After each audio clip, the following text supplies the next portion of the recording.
Hi. നമ്മളിൽ പല ആൾക്കാർക്കുള്ളൊരു ധാരണയാണ് നമ്മുടെയൊക്കെ വീട്ടിലെ വെള്ളം വളരെ ശുദ്ധമാണ്.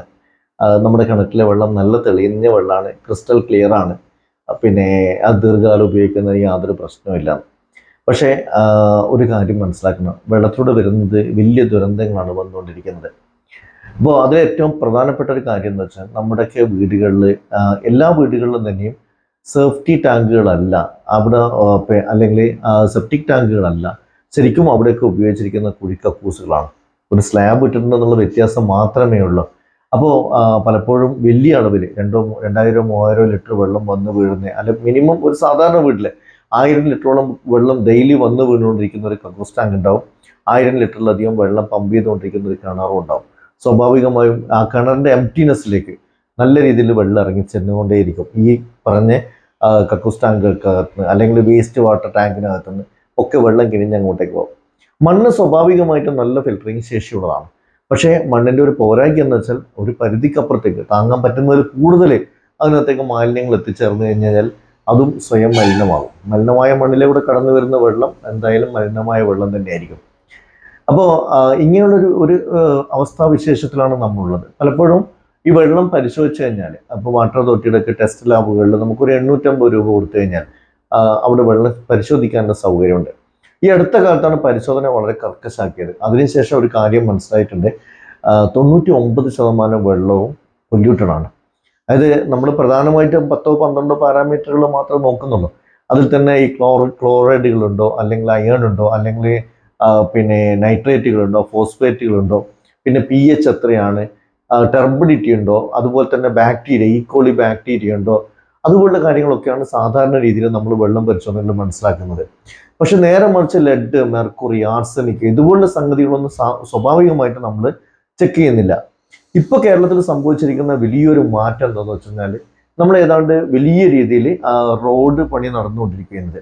അതിനു വേണ്ടിയിട്ട് ഒരുപാട് പിന്നെ ടണ്ണ് കണക്കിന് മണ്ണ് പല സ്ഥലത്തുനിന്നായി ഡിഗ് ചെയ്തിട്ടുണ്ട്. അതായത് കേരളത്തിൻ്റെ ചരിത്രത്തിലെ ഏറ്റവും വലിയ മൈനിങ് നടന്നിരിക്കുന്ന വർഷമാണ് ഈ കഴിഞ്ഞ വർഷങ്ങൾ.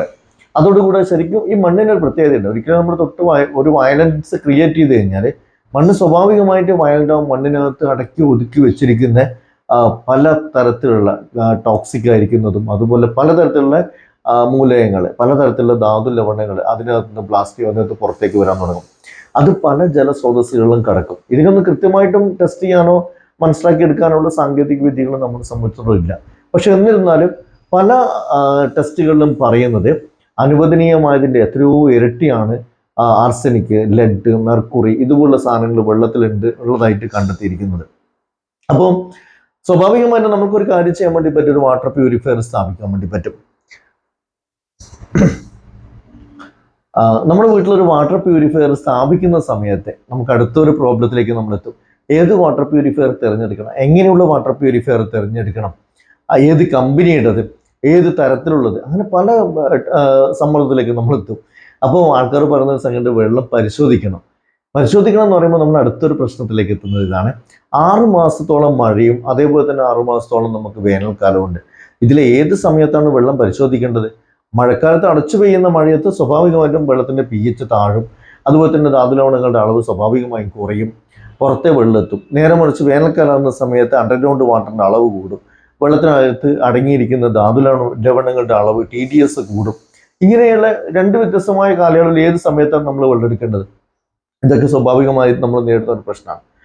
ഞാനിതിനെ പറയുന്ന ഒരു കാര്യം ഇത്ര മാത്രമേ ഉള്ളൂ. നിങ്ങളുടെ മേഖല, നിങ്ങളുടെ നാട്ടിൽ ഏറ്റവും നല്ല രീതിയിൽ വാട്ടർ ട്രീറ്റ്മെൻറ്റ്, വാട്ടർ പ്യൂരിഫയർ ചെയ്യുന്ന വ്യക്തികളുണ്ടാവും. അങ്ങനെയുള്ള വ്യക്തികളെ സംബന്ധിച്ച് അവർക്ക് വർഷങ്ങളുടെ അനുഭവജ്ഞാനം ഉണ്ടാവും. ആ അനുഭവജ്ഞാനം ഉപയോഗിച്ചുകൊണ്ട് അവരുടെ സേവനം ഉപയോഗപ്പെടുത്തി നിങ്ങൾക്ക് നല്ലൊരു വാട്ടർ പ്യൂരിഫയർ തിരഞ്ഞെടുക്കാൻ വേണ്ടി പറ്റും. നിങ്ങൾക്ക് വാട്ടർ പ്യൂരിഫയറുകൾ തിരഞ്ഞെടുക്കേണ്ട വ്യക്തമായ കാര്യങ്ങൾ കൂടുതൽ അറിയണമെന്നുണ്ടെങ്കിൽ, അല്ലെങ്കിൽ വെള്ളത്തെക്കുറിച്ച് അതിലെ പ്രശ്നങ്ങളെക്കുറിച്ച് കൂടുതൽ അറിയണമെന്നുണ്ടെങ്കിൽ തീർച്ചയായിട്ടും നമുക്ക് നമ്മുടെ ഒരു പ്രോഗ്രാം നടക്കുന്നുണ്ട്. ആ പ്രോഗ്രാമിലേക്ക് വരാം. അപ്പോൾ ഓക്കെ, ബൈ ബൈ.